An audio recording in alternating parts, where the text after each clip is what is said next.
सच्चाई सच छुपने नहीं देंगे।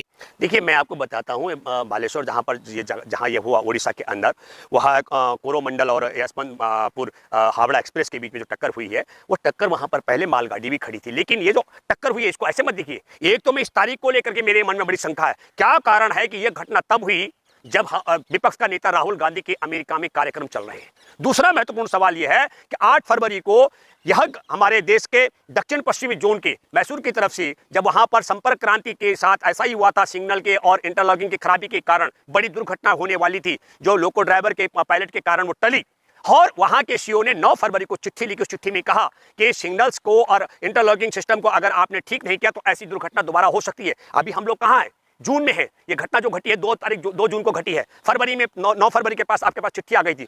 तब हम ये कहना चाहते हैं, और ये इसलिए भी मैं कहना चाह रहा हूं क्योंकि वहां पर जो रेल मंत्री है अश्विनी वैष्णव, वो नारे लगाता है भारत माता की जय और वंदे मातरम। ये कोई नारे, एक मिनट आ रहा हूं। और जब नरेंद्र मोदी वहां जाता है तो मोदी के नारे लगते हैं। और कुछ मीडिया वाले चला रहे थे कि देखो आरएसएस के लोग इसमें कर रहे हैं, और कुछ चला रहे थे कि देखो यहां पर मस्जिद का मामला है। मैं आपके माध्यम से कहना चाहता हूं, इस्कॉन का मंदिर का मामला जिसे मस्जिद बताया जा रहा था, और मोदी के नारे, वहां लाशों का 275 लोग जिनके उनकी लाशों का खून नहीं सूखा था, और जो 1100 के करीब घायल हैं, उनकी देह से जो टपक रहा खून था वो बंद नहीं हुआ। लेकिन मोदी के नारे लग रहे थे, आरएसएस का प्रचार किया जा रहा था। मंदिर मस्जिद की बात वहां पर सांप्रदायिक, क्योंकि शुक्रवार का दिन है, मुसलमान बताया जा रहा था। और फिर मैं आपको बताना चाहता हूं कि सबसे महत्वपूर्ण सवाल यह है, हमारे देश के अंदर रेल कवच जो 2012 में उसका ट्रायल हुआ था मनमोहन सिंह की सरकार के समय, एक ही पटरी पर आमने सामने रेलों को चलाया गया था। 200-250 मीटर दूरी पर रेल स्वाभाविक तौर पर रुक गई थी। फिर 10 साल बाद अश्विनी वैष्णव ने भी यह उसका ट्रायल लिया था। पहले 10 साल क्यों लगे? और मैं आपको बताता हूं, हमारे देश के अंदर 13,215 रेल के इंजन हैं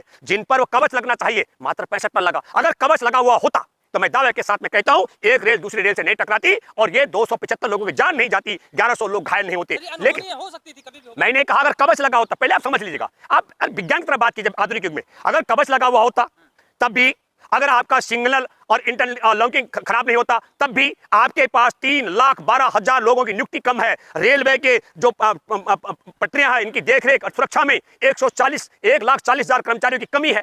आपने कवच नहीं लगाया क्योंकि आपको तो ऐतिहासिक पुरुष बनना था। आपने 20,000 करोड़ का आपने संसद भवन बनाना था, आपको इतिहास बनाना था कि आप ऐतिहासिक पुरुष हैं।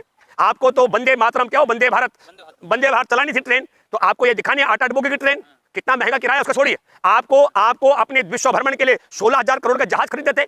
आपको देखिए, इनको ना तो बेटियों की चिंता, ना किसान की चिंता, ना जवान की चिंता, ना रेलवे पैसेंजर की चिंता, किसी की चिंता मोदी सरकार को बिल्कुल नहीं है। मैं दावे के साथ कह सकता हूं। अरे पहुंचे, अरे मोदी जी, कुछ लोग जैसे लोग उनका तो ड्रेस भी बोलने नहीं, मैं आ रहा हूं, सुनो। अरे भाई सुनो, 26/11/2013 का जिक्र जब आतंकी हमला हुआ था, शिवराज पाटिल ने जाकर कपड़े बदले थे। शिवराज पाटिल ने कपड़े बदलने पर उन्हें मंत्रालय का छोड़ना पड़ा, गृह मंत्री के पद से त्याग देना पड़ा। और प्रधानमंत्री के लिए पहले तो मोदी के नारे लगवाते हैं और प्रधानमंत्री उनका अभिवादन स्वीकार करते हैं, और तब प्रधानमंत्री अपने यूनिफॉर्म बदलते हैं। और उनका जो मंत्री है वो नौटंकीबाज, वो और क्या करता है देखिए, वो और ही आगे जाकर भारत माता की जय वंदे मातरम। देखिए, मैं आपके माध्यम से कहना चाहता हूं, बहुत दुख और अफसोस की बात है, जिन 275 लोगों की जान गई, जो मारे गए, क्योंकि अगर कवच लगवा देते मोदी सरकार तो उनकी हत्या नहीं होती। मैं दावे के साथ मैं कह सकता हूं, अगर वहां पर सिग्नल और इंटरलॉकिंग के जो बता देता सीओ ने फरवरी में, अगर इस पूरे सिस्टम के लिए लोग तैनात किए गए तो ठीक कर दिया गया होता, दुरुस्त किया गया होता, तब भी यह घटना नहीं घटती। और तब मैं यह कहना चाहता हूं कि दुख और अफसोस की बात है उन 175 व्यक्तियों की, उनकी आत्मा की शांति के लिए मैं खुदा रब गौर से दुआ करता हूं और ईश्वर से, खुदा से प्रार्थना करता हूं कि उनके परिवार को दुख सहने की शक्ति प्रदान करें। जो घायल हैं 1100 के करीब, वो जल्दी स्वस्थ हों। लेकिन फिर मैं आपके माध्यम से कहना चाहता हूं, हम सवाल खड़े कर सकते हैं। 2 महत्वपूर्ण सवाल है। एक, जब फरवरी में आगाह पत्र लिखा गया था सीओ की तरफ से कि संपर्क क्रांति का बड़ा हादसा टला है, दोबारा हो सकता है कोई ऐसा हादसा हो जाए, तब मोदी सरकार ने उस पर कान नहीं लगाया, उस पर एक्शन नहीं लिया। इसका मतलब यह मुकदमा, हत्या का मुकदमा मोदी सरकार पर चल, सुनिए, मोदी हत्या का मुकदमा नरेंद्र मोदी की सरकार पर चलना चाहिए। 307 का जो घायल पड़े हैं उनका मुकदमा मोदी सरकार पर चलना चाहिए। देशद्रोह का मुकदमा चलना चाहिए। इतना बड़ा कांड करवा दिया आपने कवच नहीं लगाए, आपने इंटरलॉकिंग सिस्टम और सिग्नल को ठीक करने के लिए व्यवस्था नहीं की है, जिसके कारण 275 लोगों की जान चली गई और 1100 लोग घायल हैं और देश को बड़ा क्षति और नुकसान हुआ है। मैं दावे के साथ मैं कह सकता हूं, और मैं जो पीड़ित परिवार है उनसे अपील करता हूं, किसी कायदे के वकील से आप लोगों को मदद लेनी चाहिए। देशद्रोह, देश के साथ गद्दारी करने का और इंटरलॉकिंग सिस्टम को ठीक न कराने, सिग्नल को ठीक न कराने का, और कवच, सुनिए, मैं मोदी सरकार इसके खिलाफ मुकदमा दर्ज कराना चाहिए। झंडी दिखानी हो, अगर हमारे देश में शौचालय पर झंडी दिखानी तो मोदी जी, आपको रेल को झंडी दिखानी तो मोदी जी, अगर आपने कहीं किसी बस को झंडी दिखानी तो मोदी जी, कहीं सड़क को झंडी दिखानी तो मोदी जी। और अब जब ये घटना घट गई है तब उसके बाद वैष्णव अश्विनी जी आगे, अश्विनी वैष्णव आगे कर दिए। तो मैं ये कहना चाहता हूं आपके माध्यम से, जिस तरीके से शिवराज पाटिल को कपड़े बदली करने के मामले में पद त्यागना पड़ा, 275 लोगों की हत्या 1100 को अधमरा कराने के लिए मोदी को त्याग पत्र देना चाहिए। रूबिका लियाकत कह रही हैं कि आप लोग राजनीति कर रहे हैं। देखिए रूबिका, सबको साथ खड़ा होना चाहिए था। हम तो साथ खड़े हैं, हम देश तो खड़ा है, देश पूरा खड़ा है, देश बात कर, देखिए सुनिए, देश तो खड़ा है। रूबिका लियाकत को तो उसकी बात भी करनी चाहिए ना, वो जिसने हमारे देश की क्या कहते हैं उसका नाम, 15 लाख हिंदू, मैं उसका संजय सोनी का जिसका मैं जिक्र कर रहा हूँ, 15 लाख हिंदू महिलाओं के अंडरगारमेंट्स का उसका पूरा डिटेल, उनकी तमाम जानकारियां एक मुस्लिम कंट्री के देश कंपनी को भेजा और फिर कहा ये मुसलमान ऐसा कर रहा है, ब्लैकमेल कर रहा था। आपको मालूम है कि नहीं, वो बहुत बड़ा भाजपाई निकला जी। ठीक उसी तरीके से जिस तरीके से DRDO का निदेशक हमारे देश का और ISI का एजेंट निकला हमारे देश में। मैं फिर कहना चाहता हूं, अगर नरेंद्र मोदी जी की नीयत देशवासियों के प्रति होती तो इस तरीके से इंटरलॉकिंग सिस्टम, सिग्नल का मामला नहीं होता और सब रेल पर 65 इंजन पर नहीं, सभी इंजनों पर कवच लग चुका होता और कवच लगने से ये सब घटना नहीं होती। पर नरेंद्र मोदी जी हैं, उनको जवानों की चिंता नहीं है। एक मिनट सुनो, नहीं सुनिए, जवानों की चिंता नहीं है, इसलिए पुलवामा में 2019 में चुनाव जीतने के लिए जवानों की हत्या करवाई।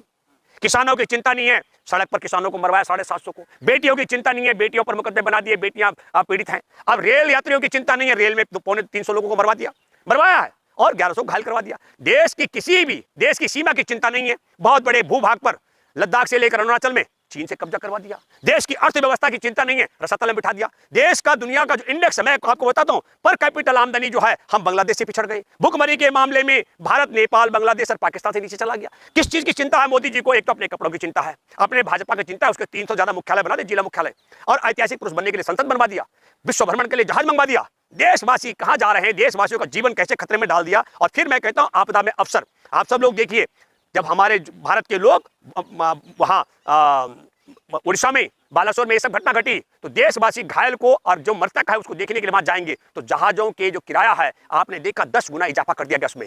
यह है आपदा में अवसर, यह आपदा में अवसर कि मैं कह रहा हूं कि वह धरती जो खून से सनी पड़ी थी, वहां वंदे मातरम, वहां भारत माता की जय के नारे लगने लग गए। ये सब चीजों को भी आपको देखना पड़ेगा। इसलिए मैं कहना चाहता हूं, कुछ लोग ये भी सोशल मीडिया पे लिख रहे हैं कि बेटियों के साथ जो अन्याय हो रहा है, इसलिए उज्जैन में जो महाकाल की मूर्तियां थी वो भी टूट गई, भगवान नाराज हो गए और वहां पर बालासोर में ये रेलवे की घटना। नहीं देखिए, इसको देखिए, मैं मानता हूं कि जिस दिन हमारे देश में, हमारा देश की सृष्टि भी इसके खिलाफ थी, जिस दिन देश के में एक माफी वीर के जन्मदिन के अवसर पर संसद का उद्घाटन किया गया, उसी दिन हमारे देश की ओलंपिक पदक विजेता बेटियों को सड़क पर बेरहमी से पटक कर पिटवाया गया। और उसी दिन रुष्ट होकर के महाकाल में जो मूर्तियां स्थापित थी, उन्होंने भी वो पलट गई। उन्होंने, ये पाप है, उनको लगा संसद का जो ऐसे दिन पर उद्घाटन हो रहा हो, एक पापी आदमी के दिन पर, और बेटियों को पीटा जा रहा है, इस पाप को बर्दाश्त नहीं कर पाए। लेकिन ये बालासोर की घटना मैं ये मानता हूं, क्योंकि जिस तरीके से पुलवामा में ध्यान भटकाने के लिए और चुनाव जीतने का षड्यंत्र किया गया था, राहुल गांधी अमेरिका में गहन जांच पड़ताल अगर इसकी हो, एक बिल्कुल मैं एक बहता हूं, जिस प्रकार राहुल गांधी अमेरिका में जाकर खुल्लम खुल्ला एक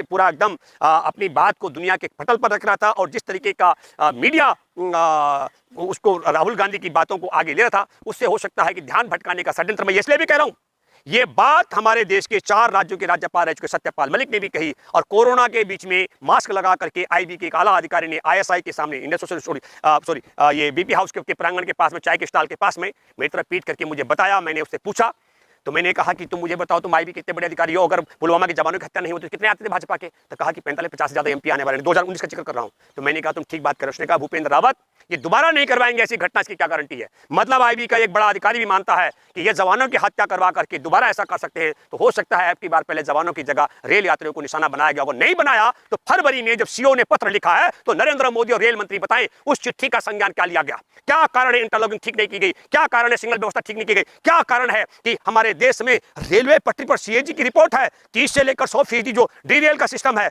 हमारे पास लोग ही नहीं, कर्मचारी नहीं सुरक्षा के लिए, 1,40,000 की कमी है। तो फिर उसके लिए क्या किया आपने? यह बड़ा सवाल है। और फिर हमारा एक और सवाल है कि 2012 में जब हमारा रेल कवच हमारे देश के वैज्ञानिकों ने तैयार कर लिया था, तो क्या कारण है 13,215 रेलों में से मात्र 65 पर रेल कवच लगाया, बाकियों को वंचित रखा गया? इसलिए मैं दावे से कह रहा हूं कि उस CO की चिट्ठी का, राहुल गांधी का विदेश में जाना, और ऐसे टाइम पर 1 नहीं 2 नहीं, तरक्की तो की देश ने बेरोजगारी में तरक्की की है, देश ने भुखमरी में तरक्की की है, देश रसातल में चला गया अर्थव्यवस्था के मामले में, देश के अंदर नफरत के मामले में देश ने तरक्की की है, और देश ने तरक्की कर दी है। पहले 2-2 रेल की दुर्घटना होती थी, अब 3-3 की होने लग गई है। इसलिए मैं कहना चाहता हूं CO के पत्र के पर पहले मोदी खुलासा करे कि मोदी की सरकार ने इस पर क्या किया है, तब मैं अपने शब्द वापस लेने के लिए तैयार हूं कि यह षड्यंत्र नहीं है। लेकिन मुझे व्यक्तिगत तौर पर अनुभव के आधार पर मानता हूं यह षड्यंत्र का हिस्सा था और है।